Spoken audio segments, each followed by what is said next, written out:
कभी सुबह सुबह उठ करके देखना, ब्रह्म मुहूर्त में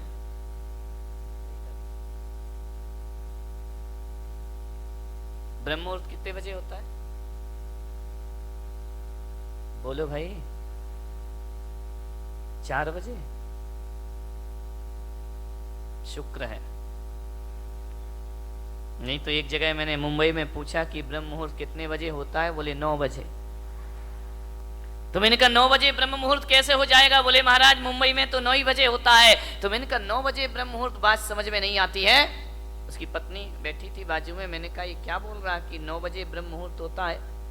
पत्नी ने कहा महाराज आज तक मैं नहीं समझा पाई इनको कि ब्रह्म मुहूर्त कब होता है। बोले तू क्या समझाएगी, मुझे तो महाराज ने समझा दिया, मैंने आपका प्रवचन सुना है। तो मैंने कहा ये कैसा प्रवचन है कि 9 बजे ब्रह्म मुहूर्त होता है? बोले एक दिन आपने प्रवचन में कहा था कि जब जागो तब सवेरा, इसलिए मैं 9 बजे जगता हूं, मेरा ब्रह्म मुहूर्त तो 9 बजे होता है। ध्यान रहे, सही नहीं है? मान्यवर, ब्रह्म मुहूर्त में कभी उठ करके देखना।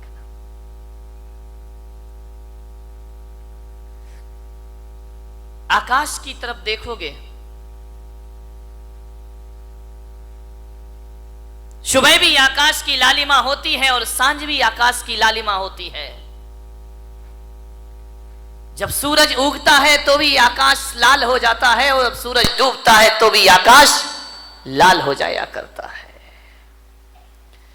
सुबह प्रातःकाल पक्षियों का कलरव सुनाई देता है तो सांझ भी कलरव सुनाई देता है।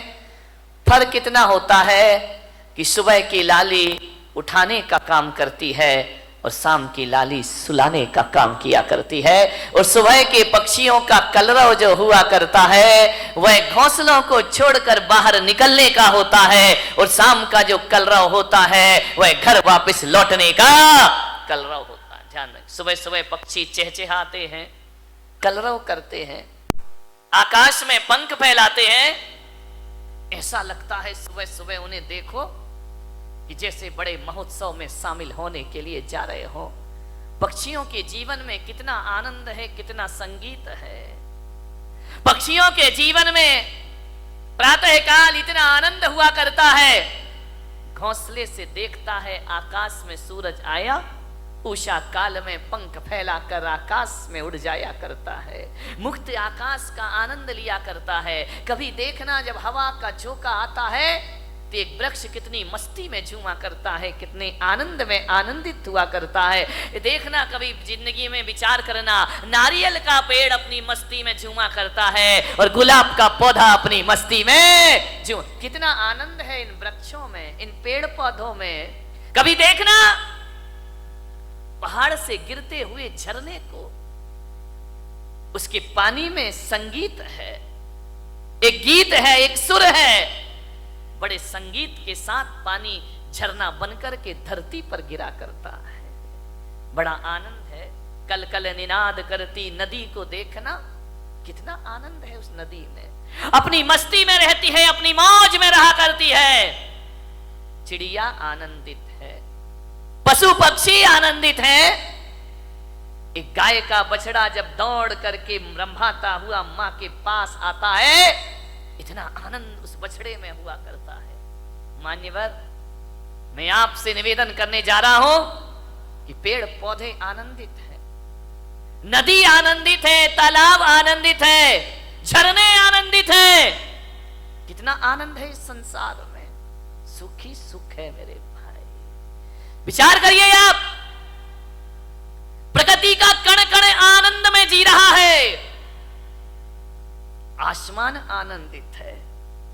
जब रात होती है ना तो हजारों सितारों को आसमान लेकर धरती पर अपना सौंदर्य का रूप दिखाया करता है, आकाश में चंद्रमा चमका करता है। ध्यान रखिए, ज्यों ज्यों रात गहरी होती है आकाश का सौंदर्य बढ़ते चला जाता है, बढ़ते चला जाता है।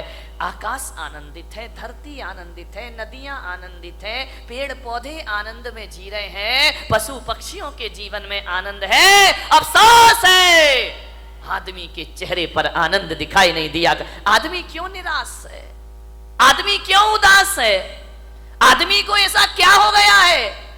एक चींटी भी जीना चाहती है, एक नासमझ जानवर भी जीना चाहता है, पर आदमी को क्या हो गया, ये मरने के षड्यंत्र रचा करता है, ये मरने की तैयारी किया करता है। आज तक किसी जानवर के मुख से ना सुना होगा कि हे भगवान हमें उठा ले, लेकिन आदमी के मुख से तो कई बार सुना है कि अब इस जिंदगी को जिया नहीं जाता, हे भगवान मुझे इस जीवन से उठा ले, इस जीवन से मुक्ति दे दे। क्या घट जाता है हमारे जीवन में ऐसा? आदमी मृत्यु के षड्यंत्र क्यों रचता है? ये आदमी अपनी ही हत्या करने के लिए तैयार क्यों है? मान्यवर, अपने ही जीवन से लाचार हो गया ये इंसान, अपने आप का दुश्मन बन गया। अभी तो ये सुना था कि दूसरे दुश्मन हुआ करते हैं, हम ही अपनी जिंदगी के दुश्मन खुद बन करके तैयार हो गए हैं। आपने जीवन से अपने आप को खतरा हो गया। कभी आपने सुना किसी भैंस ने आत्महत्या की हो? सुना? कभी विचार किया है? कभी आपको अखबार में पढ़ने को मिला है कि आज एक भैंस ने गुस्से में आके आत्महत्या कर ली है? कोई जानवर आत्महत्या नहीं करता है। किसी भी जानवर को समय से पहले मौत को बुलाते हुए आपने ना देखा होगा। कोई देवता समय से पहले मरने का नहीं सोचा करते हैं। नार की सोच भी ले तो मर नहीं सकते हैं। आदमी को क्या हो जाता है कि क्यों जीवन से हार गया? थोड़ी सी प्रतिकूलताएं आई और आदमी जिंदगी से हार जाता है। नहीं मेरे समस्याएं किसके जीवन में नहीं होती हैं? राम के जीवन में समस्या थी, महावीर के जीवन में समस्या थी, कृष्ण के जीवन में समस्याएं थी, जीसस के जीवन में समस्याएं थी, आचार्य शांति सागर के जीवन में समस्याएं थी, आचार्य कुंद कुंद के जीवन में समस्याएं थी। समस्याएं किसके जीवन में नहीं होती है? ऐसा कोई है? समस्याओं से रहित जीवन नहीं होता, ध्यान रखिए। और हकीकत में देखा जाए तो समस्याओं का नाम ही जिंदगी हुआ करता है। आसानी से जिंदगी मिल जाए तो जीने का मजा खत्म हो जाएगा। एक बात बताइए, यदि समस्याएं नहीं हो तो फिर जीने का मजा क्या है? जिंदगी जिंदा दिली का नाम है, मुर्दा दिल क्या खाक जिया करते हैं। ध्यान रखिए, जिंदा दिल बनिए। मान्यवर, दुख इस बात का नहीं है कि आदमी मर जाता है, दुख तो इस बात का है कि जिंदा रहकर भी आदमी जिंदा नहीं रह पाता है। वह मरा मरा सा जीवन जीता है, वह मरे हुए सी जिंदगी जिया करता है। विश्वास पैदा करो अपने आप पर, जिंदगी से हार मत मानिए। जिंदगी मिली है, मालूम है ये मानव का तन मिला है। शास्त्रों में कहा है, ग्रंथों में कहा है, 84 लाख शरीर छोड़े हैं तब जाकर ये मानव का शरीर तुमको प्राप्त हुआ है। 84 लाख योनियों में हमारा जन्म हुआ है। कितने जन्म हम नाली के कीड़े बने होंगे, कितने जन्म पक्षी बने होंगे, कितने जन्म हम कीचड़ में कीड़ों की तरह रेंगे होंगे। हर जन्म में हमने प्रार्थना की होगी ईश्वर से कि हे ईश्वर एक बार मुझे मनुष्य का चोला प्रदान कर दे, हे ईश्वर एक बार मुझे मनुष्य का तन प्रदान कर दे। इसलिए आत्महत्या करने के लिए नहीं, जिंदगी की अंतिम सांस को पूरी ईमानदारी से जीने का प्रयास करिए। अंतिम सांस भी पूरी जिंदा दिली के साथ जिएंगे। क्यों हार जाता है आदमी? जैसा विचार करिए, सोचना। ऐसे ही नहीं मिल गया मनुष्य का जीवन, बहुत मेहनत की है इसके लिए। मनुष्य का जीवन मिला, ऊंचा कुल मिला, अच्छी खानदान मिली, दिमाग मिला, बुद्धि मिला, शरीर मिला, फिर भी इस जिंदगी से हाथ धोते हो आप।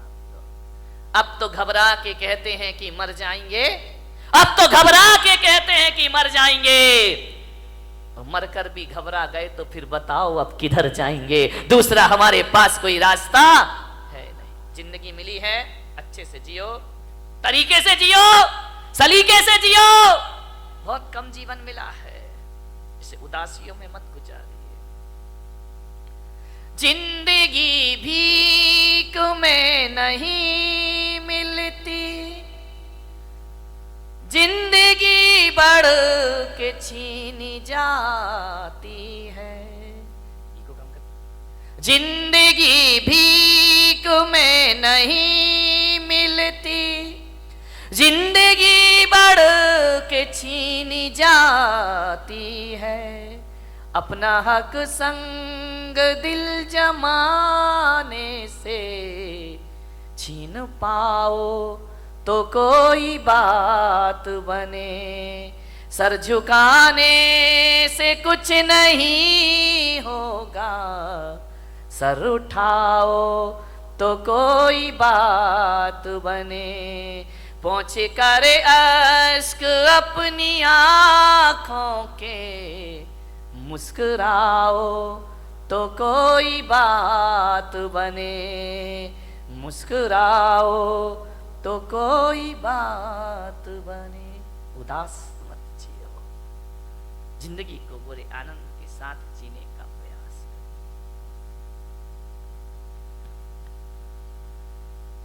विपत्तियां, संकट, दुख किसके जीवन में नहीं आते हैं? सबके जीवन में आते हैं। मुश्किलें आती हैं, परेशानियां आती हैं, विपरीत वातावरण बनता है, लेकिन जीने की आस मत छोड़िए।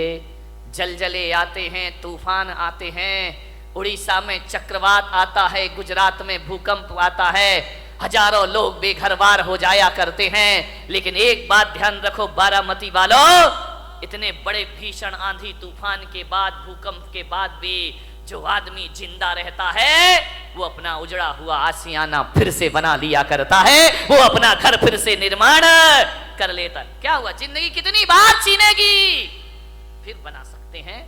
अगर हौसले बुलंद हो तो आंधियों में चिराग जला करते हैं। ध्यान रखिए, आज समस्या है बहुत बड़ी। आदमी अपने जीवन का दुश्मन हो गया है, अपनी ही जिंदगी का दुश्मन हो गया है इंसान। शहरों में बड़े बड़े व्यापारी आत्महत्या कर रहे हैं, महानगरों में व्यापारी आत्महत्या कर रहे हैं, गांव में किसान आत्महत्या कर रहा है, घरों में किशोर आत्महत्या कर रहे हैं, महिलाएं आत्महत्या कर रही हैं।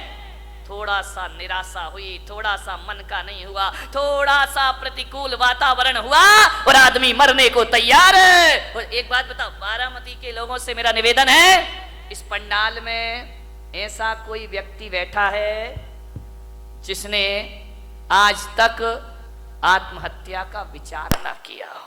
है कोई महान आत्मा? मैं दर्शन करना चाहता हूं। एक बार भी पूरी जिंदगी में मरने का विचार नहीं। महिलाओं तुम्हारी तो जय हो पंचम काल की, ये तो इतनी बार मरती हैं लेकिन एक बार भी नहीं मरती है।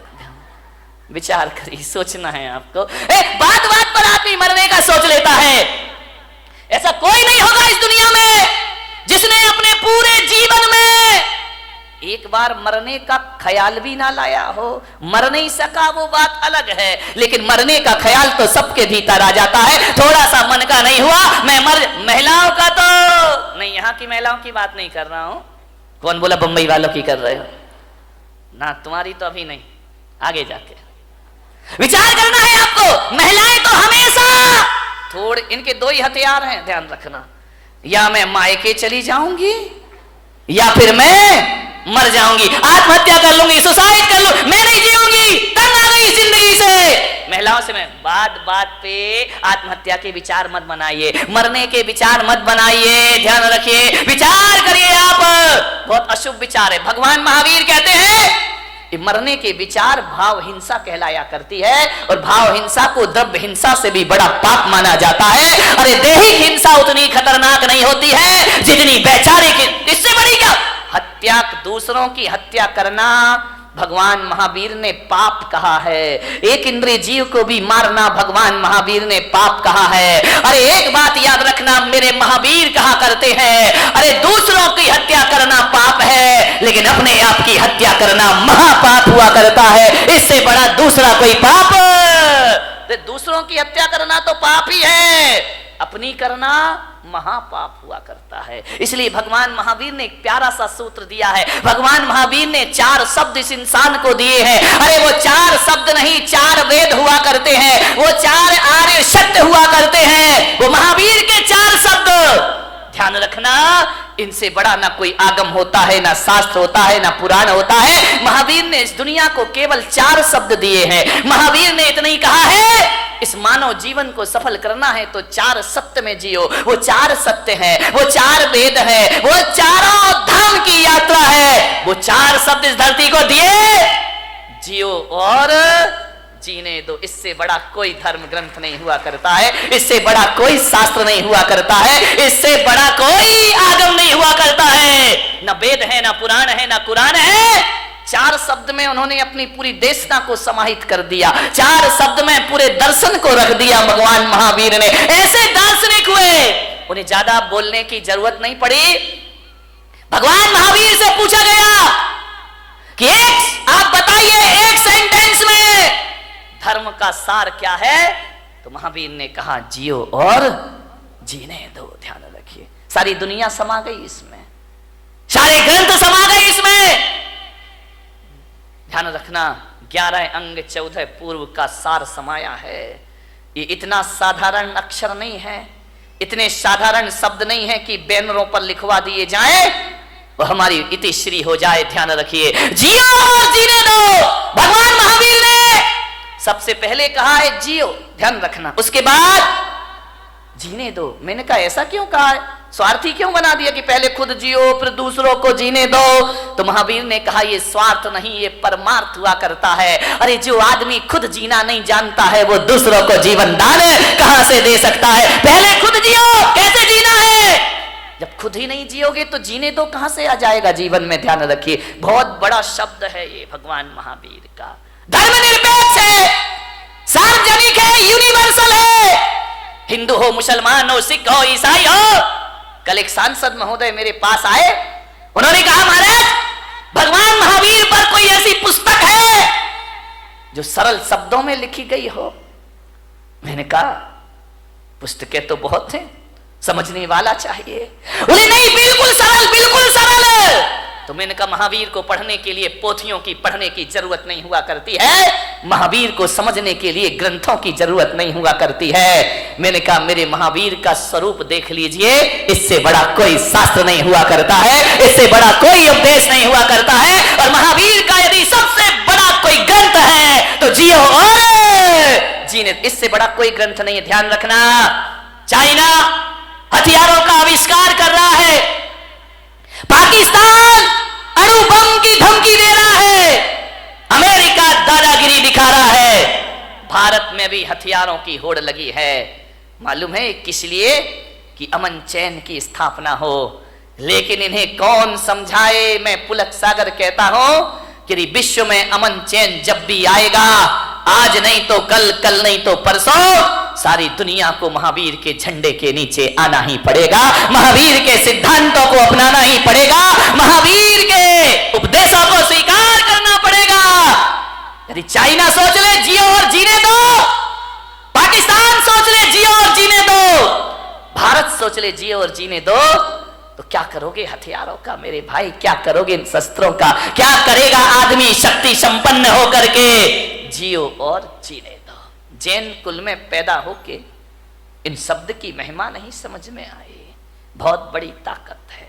जब घर में झगड़े हो, विवाद हो, लड़ाई हो, एक ही सूत्र अपनाना, जियो और, वहां हमारी समस्या महत्वपूर्ण हो जाती है, सूत्र महत्वपूर्ण नहीं होता है।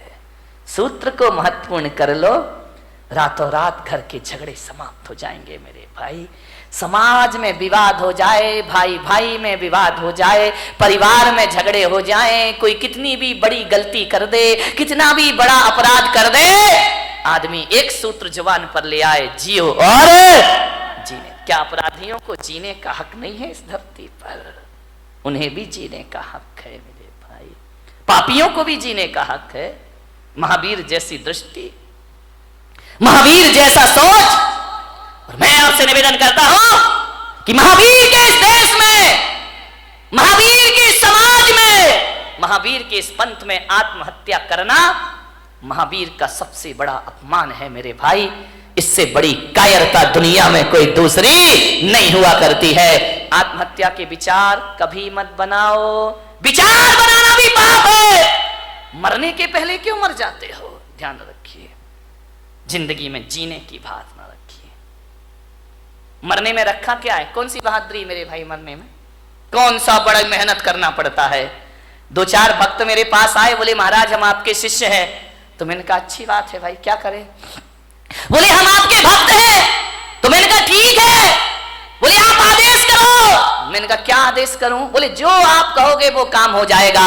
मैंने कहा तू मेरा शिष्य बन के क्या करेगा? बोले आपके लिए अपनी जान दे दूंगा, सब कुछ अर्पित है आपके लिए, तन अर्पित है, मन अर्पित है, जीवन अर्पित है। मैंने कहा जीवन नहीं चाहिए मुझे, तन नहीं चाहिए मुझे, मन नहीं चाहिए मुझे। तो बोले महाराज आपको क्या चाहिए? मैंने कहा मैं अपने भक्तों में ऐसे भक्तों को, ऐसे लोगों को मैं अपना भक्त नहीं बनाता हूं जो मेरे लिए जान देने को तैयार है। अरे मेरे लिए मरने को तैयार मत रहो।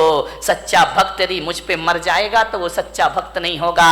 अरे महावीर भगवान को मरने वालों की जरूरत नहीं, महावीर भगवान को तो जीने वालों की जरूरत हुआ करती है। धर्म के नाम पर जियो मेरे भाई, धर्म के नाम पर मरो मत। महावीर ने नहीं कहा कि धर्म के नाम पर मरना, महावीर ने तो कहा है धर्म के नाम पर जीना। मरना कोई बहादुरी का काम नहीं है, 2-5 मिनट का काम है। एक फंदा लगाया, आंखें बंद की, 2 मिनट में जिंदगी खत्म।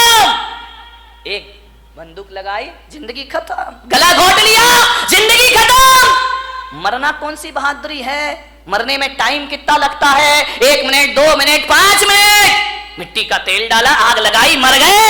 ये कोई बहुत बहादुरी का काम नहीं है। मरने में 2 मिनट लगते हैं, मगर जीने में 100 साल की जिंदगी लग जाया करती है मेरे भाई। जीना बहादुरों का काम हुआ करता है, संघर्षों में जूझना बहादुरों का काम हुआ करता है, विविध परिस्थितियों में जीना ये बहादुरों का काम हुआ करता है। ध्यान रखिए मान्यवर, मुझे याद आ रहा है वह व्यक्तित्व जिसने कई बार हार मानने के बाद भी जिंदगी से हार नहीं मानी। ध्यान रखिए, इतने जल्दी जिंदगी से हार जाते हो, आत्महत्या कर लेते हो नहीं। मान्यवर, आपसे मेरा निवेदन है, जिन लोगों ने आत्महत्या की है ना, कभी उनकी कब्रों पे जाके पूछना, कभी उनकी चिताओं में जाके पूछना, जो मर गए हैं उनसे पूछना कि बताओ मेरे भाई तुम्हें कैसा लग रहा है। तो यदि सुन सको, तुम्हारे कान में ताकत होगी तो भीतर से आवाज आएगी कि जो गलती मैंने कर ली है, ऐ भले मानस, ये गलती तू अपनी जिंदगी में दोबारा कभी मत करना। अपनी जिंदगी को पूरी तरह से जीना, भाव हिंसा मत करना, आत्महत्या के भाव मत बनाना। महिलाओं से खासकर निवेदन है, सबसे ज्यादा आत्महत्याएं महिलाएं किया करती हैं, सहन शक्ति से बाहर हो जाता है। आत्महत्या के भाव मत बना। ये तो बात बात पे बनाती हैं आत्महत्या के भाव। पति ने काम नहीं सुना, सुनो जी तुमने ये नहीं किया, मैं मर जाऊंगी। अरे उसने काम नहीं किया, तुम मर जाओगी, सड़े से काम में मर जाओगी। मरो मत। भगवान महावीर कहते कि मरने के भाव यदि बना लिए, एक बात ध्यान रखना, एक द्रव्य हिंसा होती है, एक भाव हिंसा होती है। यदि आपने भाव बना लिए तो जैन आगम कहता है कि जिस समय आप कह रहे हो मैं मर जाऊंगी या मैं मर जाऊंगा, उस समय यदि आयु कर्म का बंद हो जाए, फिर आप मरे या ना मरे, आपकी दुर्गति जरूर होने वाली है। कोई बचाने वाला नहीं है। फिर मरो या ना मरो, ऐसे भाव बना लिए और आयु कर्म का बंद हो गया तो नरक गति की पात्र बना करती हो। ध्यान रखिए, नरक जाने का द्वार खुल जाता है। अपनी हिंसा सबसे बड़ा पाप है। आत्महत्या के भाव से आयु का बंद हो जाए तो नरक मिला करता है। अति संक्लेश भाव ते मरो, घोर श्रव्य सागर में पड़ो।